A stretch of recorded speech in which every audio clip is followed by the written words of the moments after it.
the hard way. What we do is we go, okay, I'm sorry that made you feel that way. Right. We meet them where they're feeling.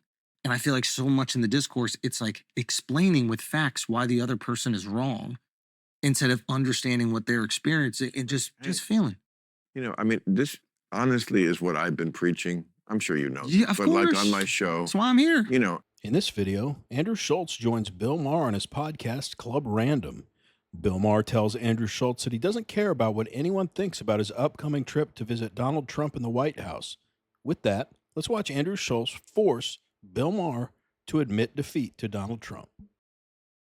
How do people like when we get into these arguments, like I don't even want to talk, but like the trans shit is like a perfect example. Like I was talking to this journalist, and I was like, what do you think we disagree on? And he goes, well, some of the trans stuff or whatever. I'm like, well, what about? And he's like, well, the trans women in sports. And I was like, well, what do you think about the trans women in sports? He's like, honestly, I think it's a red herring that the right uses. And I go, you didn't answer my question. Right. And he goes, well, I mean, I just feel like it's not really a talking point that matters that much. And it's like, I said this, I go, listen, if I say something that bothers my wife, I don't explain to her why she shouldn't be bothered. Smart. I've done that for years, and it drives her fucking crazy. You do. I've learned that about women too. We learned that the hard way. You do. We learned it the hard way. What we do is we go, okay, I'm sorry that made you feel that way. Right. We meet them where they're feeling. And I feel like so much in the discourse, it's like explaining with facts why the other person is wrong instead of understanding what they're experiencing and just feeling.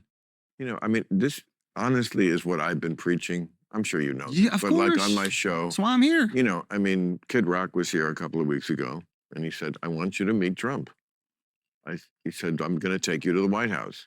So now we're going to do that. I think that's and like a good there will be conversation. lots of people on the left who will be like, how dare you talk to this man? I was like, fuck you. You know, I'm not playing this game that you mean girls play. Yes. Where like, oh, you know what?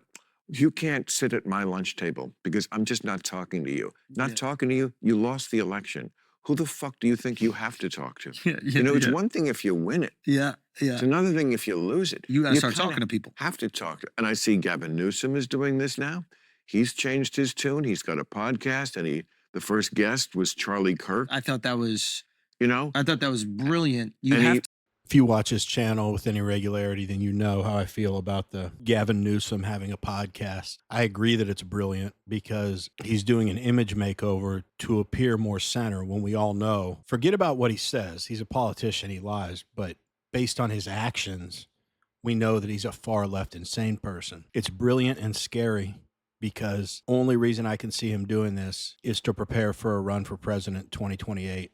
And that is a world that scares me, that he's the leader of the free world. And both Andrew and Bill here aren't wrong. And I will give Bill Maher credit. I'm sure some people don't want to give him any credit at all, but he really does have people of every ideology on his show. And the most dug in Democrats, leftists, progressives, they're very leery of having conservatives on their show. And as I've mentioned before, I think it's because their arguments are grounded in emotion, where Republicans' arguments are grounded in fact. And those types of debates rarely go well for the person that's arguing the point for the left. And last thing I'll say, I'm really interested to hear how the meeting goes at the White House when he actually meets Trump. I gotta say, man, if I had any money to my name, I'd pay money to go with Kid Rock, to hang out with Kid Rock, to meet Donald Trump. That'd be like a bucket list item for me. So Bill's pretty lucky. And Kid Rock's just a cool dude. Even if he hates Trump, he's gonna have a good time. But what I respect in this sense is, you saw what happened to Mika Brzezinski and Joe Scarborough when they went to the White House. The left was furious. So Bill is aware that he's gonna get that grief from his own side, but he really doesn't give a shit.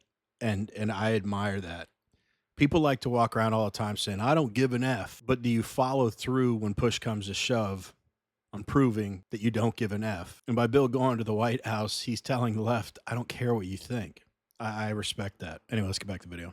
He mentioned me. He said, like, I'm noticing what Bill does, talks to both sides, like is left leaning, but not afraid to criticize the people on his team.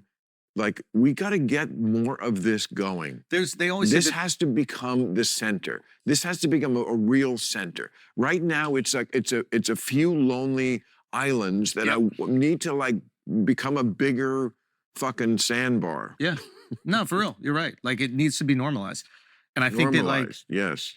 I think we're so, I think that Americans, we like bravery.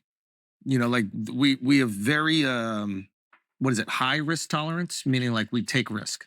Like, I think it's kind of like in our DNA to take risk. Like all of our family, whoever came here from your family years ago, they left their entire family and they just moved here. So we just have the DNA of crazy people, really, that are like willing to risk it all, right?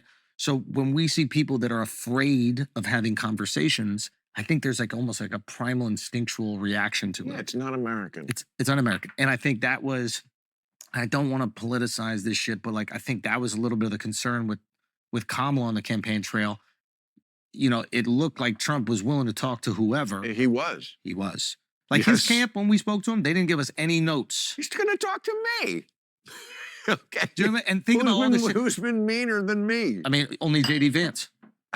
J.D. Vance is the only one who said meaner shit about Trump than you. Yeah. Well, lots of people have. But course, like, yes. I mean, you know. And he said, I have 5 pages of things. I asked my staff once, and I guess it's 6 now because it's been a while.